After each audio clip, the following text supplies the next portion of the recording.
Nous pouvons maintenant poursuivre avec notre invitée, Madame Janine Jala-Lafontaine.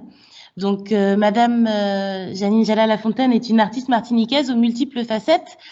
Elle est en effet marionnettiste et ventriloque, autrice, conteuse et poétesse. Elle a aussi rédigé un dictionnaire en 4 langues, en créole martiniquais, créole guadeloupéen, anglais et français. Les diverses créations de Jala ont pour point commun le partage et la transmission. Et Jala célébrera en 2020 ses 30 années d'écriture. Je laisse la parole à Christiane qui viendra compléter cette présentation pour ensuite donner la parole à Jala. Merci. Oui, oh là là, c'est très intense nos discussions. Je sens que tout le monde a envie de parler, de raconter. Chloé, on avait dit que c'était une radio pour s'exprimer et que tout le monde a des choses à dire. Mais qui va faire le bilan de tout ce que nous disons, puisque nous ne sommes pas une radio pour faire des procès.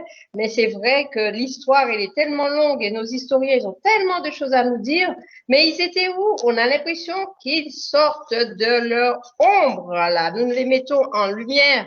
C'est super avec cette radio de l'ombre à la lumière, en trace clarté, ça veut bien dire ce que ça veut dire.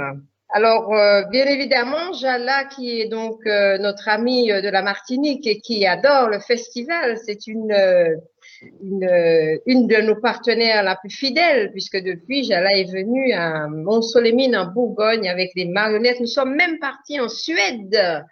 Nous sommes même partis en Suède une semaine pour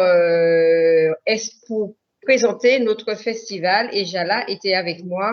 Nous sommes partis toutes les deux là-bas. Alors, bien sûr, elle aurait pu être avec nous pour le festival au mois que nous venons de conclure, là, la 11e édition.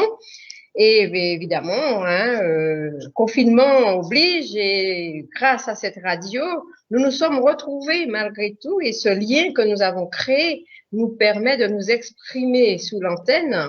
Et je vais laisser Jala continuer de nous dire ses impressions et comment elle vit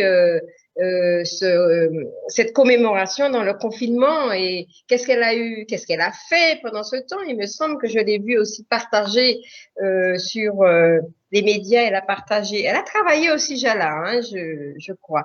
Alors, elle va nous dire tout ça. Jala, bonjour. Oui, salut à tous. J'ai bien écouté tout ce qui s'est dit. C'est vrai, ça porte bien son nom, en trace clarté. Voilà, c'est vraiment la lumière. Alors, moi, je voudrais vous dire un petit peu un texte qui a été écrit par un auteur, puisque je suis également éditrice, et le texte avait été édité pour les 150 ans. Je ne dis pas de l'abolition de l'esclavage, moi, de mon côté, on dit la révolution anti-esclavagiste, puisqu'il y a un historien qui l'a bien dit, le travail a commencé par les esclaves eux-mêmes. Voilà. Alors, je dis qu'il faut que nous, moi, je suis également conteuse, et comme je dis que le conteur maintient la mémoire d'un peuple, et nous avons eu des informations avant, effectivement, racontées par les auteurs de ces crimes, et nous y avons cru, parce que moi, je sais que quand j'étais petite, je ne connaissais rien de l'histoire de l'esclavage, on ne nous en parlait pas, et on ne devait même pas parler la langue créole parce que c'était pas bon. Voilà. Le partage. Donc, le travail se fait au fur et à mesure. Nous avons été quand même trompés sur certaines personnes parce que, par exemple, je vois, on fait la lumière un petit peu sur, j'ai vu des textes sur Victor Schœlcher, par exemple. On nous a effectivement beaucoup bercé par son combat, qui a été vrai, effectivement, puisque pour nous, c'était un grand abolitionniste. Et au fur et à mesure, enfin, je parle de lui là parce que c'est lui qui me vient à l'idée, mais il y a d'autres personnes.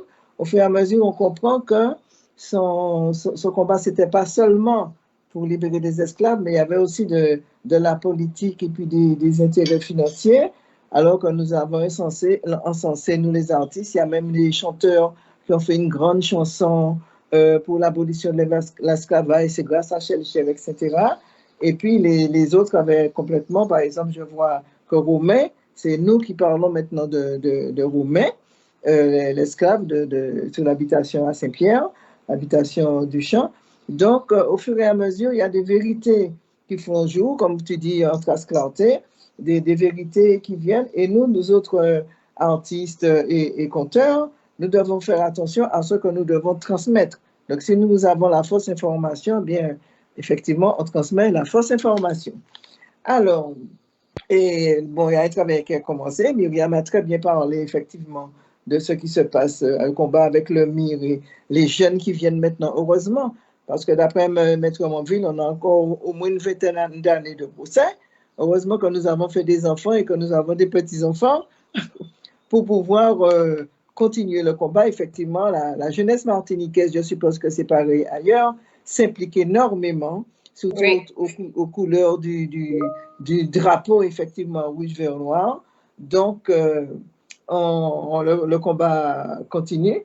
Et il y a par exemple les noms des esclavagistes en Martinique, il y a des noms de rues on ne connaissait pas les histoires, donc on voyait des noms de rues. Donc il y a ce travail-là qui se fait aussi, d'enlever les noms des esclavagistes au fur et à mesure et de donner, de rebaptiser certains noms. Bon, il y a tout un travail qui se fait avec les historiens. Moi, je ne suis que la conteuse. Hein? Voilà.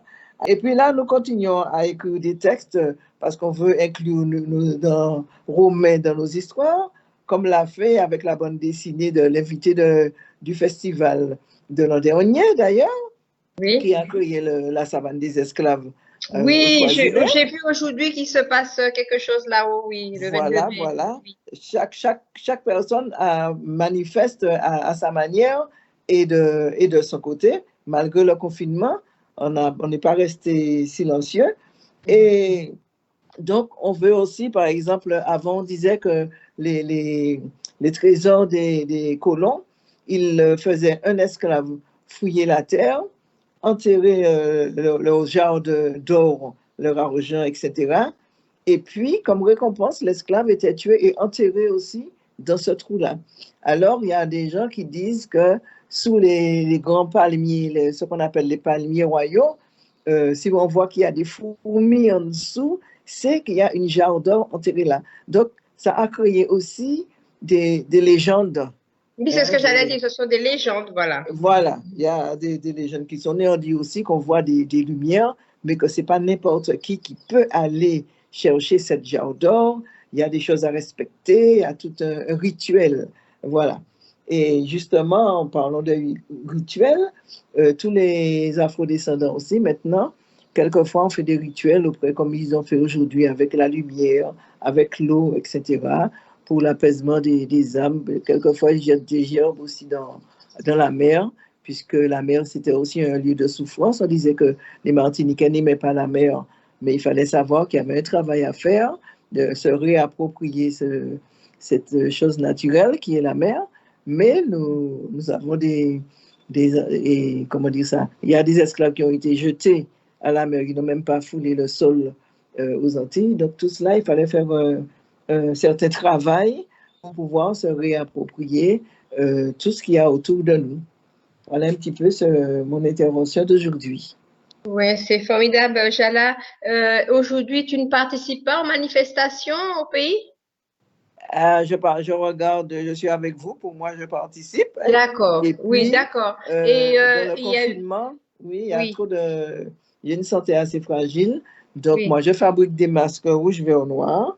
Je travaille à mon niveau, mais tout en restant chez moi, je ne suis pas encore sortie de mon confinement. Ce n'est pas le gouvernement français qui me dit quand je serai déconfinée. D'accord. Voilà. On remarque que ce confinement nous a permis aussi de trouver un moyen de nous rapprocher, puisque cette radio, nous avons créé des liens tellement depuis, même avec la radio locale de Montsolémine. D'ailleurs, Théo, tu as intervenu. Je ne sais pas s'il est là, Théo. Théo, tu es là? En tout cas, oui. Vous m'entendez? Oui, Théo. Oui, tout à fait. Alors, je suis avec vous, hein, je vous écoute.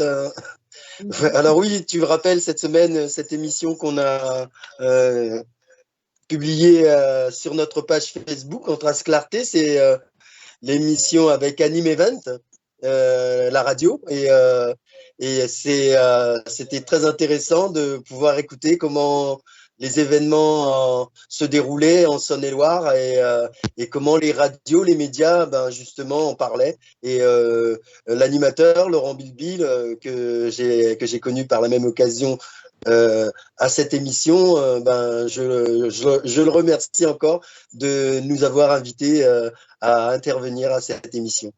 Voilà. En tout cas, c'est super parce que vous voyez, de Bourgogne sur Martinique, je ne sais pas où sont tous les autres, il y a Canada et tout cela. Effectivement, cette crise-là, ce confinement, nous a permis de faire quand même ce festival. Moi, je vis que ça tenait à cœur à Christiane et moi, je suis d'accord avec ça. Pour nous, il n'y a pas d'année blanche. Le festival a eu lieu et vous voyez, j'y ai participé quand même. Voilà. Et d'ailleurs, Monsieur Gordien, tous nos invités sont là, puisqu'Emmanuel, il aurait dû être avec nous, puisqu'il avait une conférence qui était prévue avec le lycée Whitmer, là, avec plus de 250 élèves. Il aurait dû être des nôtres. Monsieur Pichot était aussi convié, Monsieur Pastel. Donc, tous nos invités qui auraient dû être sur le festival à Mont-Soleil-Mines avec nous sont quand même, on les a invités sur la radio pour participer avec nous à cette commémoration, et l'événement étant que le mois de mai étant le mois des mémoires, et nous allons continuer avec la radio de commémorer Martinique, Guadeloupe, 23 mai, Guyane, Réunion, voilà. D'accord. C'est quasiment mondial. Ah oui, là, nous sommes partis dans l'international parce que notre amie, tu sais, notre amie de la Suède m'a appelé, Françoise, elle voulait participer aussi avec nous. Elle n'a pas réussi à se connecter. D'accord. Alors, je me permets de prendre la parole. Nous avons une question d'une auditrice, donc je laisse Isabelle prendre le relais. Oui, merci Chloé et Christiane. Et une question pour Jala. Bonsoir Jala. Oui, bonsoir. À partir de quel âge, oui, à partir de quel âge les parents peuvent expliquer ce pan d'histoire, selon vous, en tant qu'artiste conteuse? Ah oui, depuis l'enfance, hein, il y a des gens qui ont fait l'histoire de l'esclavage expliquée aux enfants. Bon, c'est pas moi qui ai écrit, mais c'est très bien fait. C'est une Guadeloupéenne, le nom me passe. Non, l'histoire de l'esclavage, effectivement, en fait, tu vas pas dire aux enfants, bon, tu sais, il y a des Blancs qui sont venus, ils nous ont emprisonnés, ils nous ont battus, etc. Bon, il y a une manière de parler aux enfants. Il y a des livres qui sont très bien faits. La bande dessinée. Il y a des BD aussi, oui. Voilà, il y a des BD sur ce sujet. Depuis l'enfance, depuis quand les enfants commencent à comprendre, on peut leur expliquer. Nous, enfin, je parle de moi, quand j'ai connu ça, ça m'a plus révolté qu'autre chose, si bien qu'on nous appelle après des révoltés ou bien des écorchés vifs, puisque cette histoire nous avait été occultée, et je trouve que c'est une erreur. Hein, donc, il faut que les enfants, sans avoir honte, parce que nous, et pourquoi on ne nous a pas dit, c'est parce que les parents avaient honte d'avoir eu des parents esclaves, alors que c'est un peuple qui a été mis en esclavage, ils ne sont pas nés comme ça. Donc, je pense que c'est une bonne chose d'expliquer aux enfants, à partir du moment où ils commencent à comprendre, que ça fait partie de l'histoire, hein, de leur pays, de leur peuple et de leurs parents. Et puis, je crois qu'il y a quand même des lieux qui sont très, très bien représentatifs. La savane de l'Esclave, par exemple, au Trois-Îlets, le Cap 110 à Diamant. Il y a quand même des beaux musées. En Guadeloupe, le Memorial Act. Enfin, il y a quand même de beaux musées où on peut aller et s'apprivoiser, s'approprier de l'histoire, même si on ne peut pas tout expliquer aux enfants, mais déjà les emmener dans ces lieux de mémoire déjà. Et puis bon, la période du mois de mai, c'est quand même une période très intense. Hein. Absolument, absolument. Mais c'est vrai que quand nous étions petits, on n'avait pas droit à notre histoire locale. D'ailleurs, c'est pour cela que nous sommes aujourd'hui des militants, ferventes militantes, parce que je suppose que nous avons été des téméraires à l'école.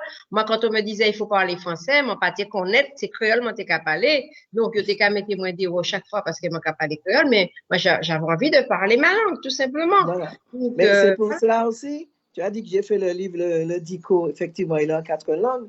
Mais j'ai déjà édité environ 35 livres. Et dans tous mes livres, il y a toujours une version créole. Il nous reste à savoir un petit peu nos origines, les origines de nos noms, mais je suppose que Emmanuel Gordien va bien nous aider à... Belle transition. Oui, belle transition. Parce que si je peux rajouter quelque chose, c'est grâce à Emmanuel Gordien, avec le site qu'il a mis en place pour retrouver nos ancêtres, quand j'ai retrouvé une de mes ancêtres qui est née en Afrique. Alors là, c'est justement après ma rencontre l'an dernier à ton festival, Christiane, qui nous a parlé de ce site. Moi, en Martinique déjà, on fait un certain travail où moi, je recherchais les ancêtres et je n'avais pas été jusque-là. Et grâce à son site, je ne me souviens plus du nom, il va nous le dire, eh bien, j'ai retrouvé une ancêtre et quand j'ai vu « Né en Afrique », mon Dieu, j'étais content. À nous pleurer quand on a vu le film d'Emmanuel, là, on a pleuré. Hein. Voilà, avec le prince Serge Guézo, tout à fait. Avec lequel je suis restée en contact d'ailleurs, puisque je suis allée au Bénin au mois de septembre, je suis allée à Ouida. Tout le parcours qu'avait fait Emmanuel, ben, je l'ai refait un petit peu parce qu'il m'avait beaucoup inspiré. Voilà. Bon, eh bien, Jala, merci beaucoup pour cette présentation, ce partage, ta disponibilité et ton énergie.